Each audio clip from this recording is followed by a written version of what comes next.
Halo teman-teman, selamat datang lagi di Engman. Oke teman-teman, pada video kali ini kita akan melanjutkan pembelajaran kita mengenai HISIS. Dan ini adalah kasus kita teman-teman. Pada video kali ini kita akan menambahkan komponen atau equipment turbin atau expander. Oke, tapi sebelum itu kita bahas dulu secara singkat kasus kita so far. Jadi kita punya feed di sini. Dan feed kita kalau kita open,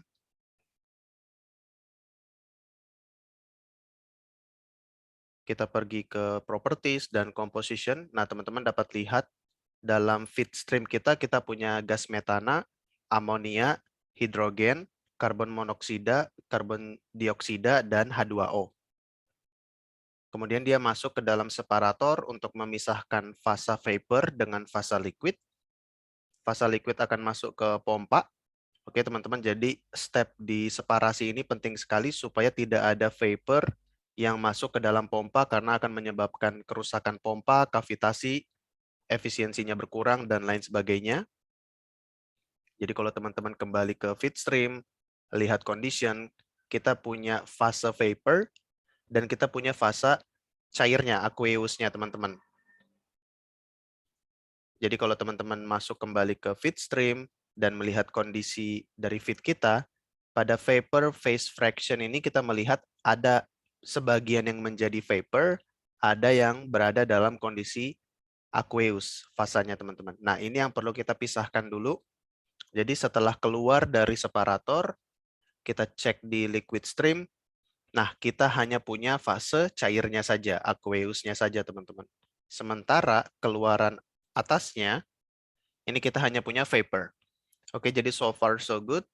Itu perlunya kita menambahkan separator di sini. Kemudian liquid dipompakan, vapornya kita kompres, teman-teman. Kita tingkatkan tekanannya oleh komponen kompresor ini. Oke, dan tentu saja untuk mengkompres vapor ini kita butuh energi dan kita supply dengan aliran energi COMP E. Untuk pompa kita supply dengan energi pump E atau pump energy dan kompresor energi. Keluaran dari vapor ini akan menjadi vapor 1, vap-1 dengan temperatur dan tekanan yang jauh lebih tinggi. Dan vap-1 ini kita panaskan lebih lanjut dengan menggunakan heat exchanger, heater di sini teman-teman, sehingga terjadi kenaikan temperatur dari 331 Celcius menjadi 600 derajat Celcius. Nah, jadi di sini kita punya aliran vapor namanya vap-2 yang memiliki tekanan tinggi dan memiliki temperatur tinggi. Nah, kita ingin merecover energi dari vap-2 ini, teman-teman. Oke, kita ingin mengekstrak, merecover, mengambil kembali energi dari vap-2 ini. Dan untuk itu kita perlu menambahkan turbin, steam turbin, atau expander. Oke. Nah, dari sini kita pergi ke view, teman-teman. Di sini ada view. Dan di sini kita cek ada model palet. Ya, seperti biasa, teman-teman. Ini model palet kita. Dan di sini kita akan mencari yang mana yang adalah expander, teman-teman. Kita cek di sini, ini adalah kompresor. Nah, ini expander. Oke, kita tinggal klik dan kita tambahkan expander di sini. Oke. Kita bisa close model paletnya. Kemudian kita masuk ke dalam expander atau gas turbine. Oke, namanya K-101 atau bisa juga T untuk menyatakan turbin 100. Kita buat inletnya tentu saja adalah aliran vap-2 ini, teman-teman. Oke, let's say kita expand dia dan aliran keluarannya adalah to atmosphere, to ATM. Oke, jadi kita akan ekspansi gas bertekanan atau vapor bertekanan ini sampai ke kondisi atmosferik. Oke, dan juga kita perlu menambahkan aliran energi. Dalam hal ini kita mengekstrak, kita mengambil energi keluaran dari turbin ini, dan kita kasih nama turb-E. Oke, teman-teman. Jadi kita mengekstrak, merecover energi dari vap-2.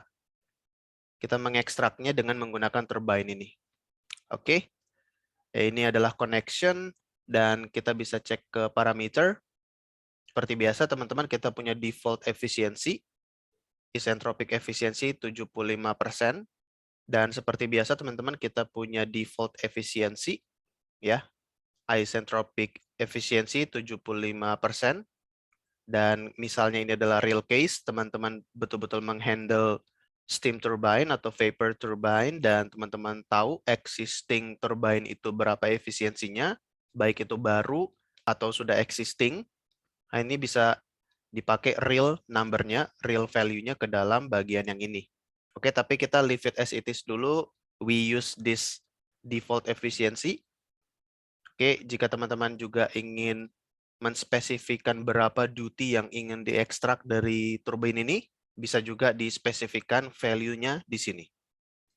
Oke, demikian juga untuk pressure specs-nya. Jika teman-teman ada desirable berapa value-nya, silakan di-input di sini. Oke, so far so good. Ini masih unknown duty ya, teman-teman. Kita bisa close. Oke, kita rapikan sedikit. Oke, jadi keluaran dari heater ini adalah VAP-2, memiliki temperatur yang tinggi dan memiliki tekanan yang tinggi. Kita masukkan dia ke dalam expander atau vapor turbine untuk mengekstrak energinya. Oke. Nah, kuncinya di sini adalah tinggal di bagian outlet dari turbin ini, teman-teman, yang kita sebut sebagai 2 ATM. Kita open. Oke, namanya juga adalah 2 ATM menuju atmosferik, jadi tinggal kita spesifikkan di bagian tekanan. Oke, kita input 1, atmospheric absolute atau 0, atmospheric gauge. Oke, tinggal kita cari. Oke, di sini ya, 0 ATM gauge atau sama dengan 1 ATM absolute. Oke, kita pilih 0 ATM gauge. Oke, jadi langsung solve, teman-teman, langsung konvergen, langsung dihasilkan result dari simulasinya, teman-teman. Nah, dapat teman-teman lihat di sini, ini adalah kondisi aliran dari 2 atmosphere. Kita masih punya 100% vapor phase, ya, jadi tidak ada kondensasi, tidak ada liquid yang terbentuk dari proses ekspansinya. Oke, temperaturnya menjadi 369,5 derajat Celcius. Tadi di vapor 2 kita lihat 600 derajat Celcius. Jadi ada penurunan temperatur yang cukup signifikan. Dan untuk pressure-nya, teman-teman, tekanannya terjadi penurunan pressure yang cukup signifikan dari 1080 kilopascal menjadi 101,3 kilopascal atau sama dengan 1 atmosfer. Oke, teman-teman juga bisa ngecek untuk molar flow, mass flow, entropi, enthalpy, dan lain sebagainya. Oke. Dan tentu saja yang sangat penting adalah kita ingin tahu berapa energi yang bisa kita ekstrak. Nah, di sini teman-teman, power-nya yang bisa kita recover, yang bisa kita ekstrak kembali adalah 81,25 kilowatt. Oke, kita bandingkan dengan energi yang perlu kita supply untuk kompresor, 85,41 kilowatt, ya. Jadi tidak terlalu jauh perbedaannya antara energi yang kita supply dengan energi yang bisa kita recover kembali. Jadi di supply kompresor adalah 85,41 kilowatt, sementara di turbin yang bisa kita ekstrak atau recover kembali adalah 81,25 kilowatt.